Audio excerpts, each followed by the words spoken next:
చిరకాలము నాతో ఉంటానని క్షణమైనా వీడిపోలేదని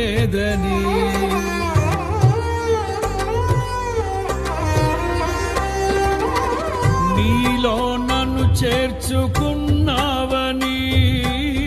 తండ్రితో ఏకమై ఉన్నామని ఆనందగా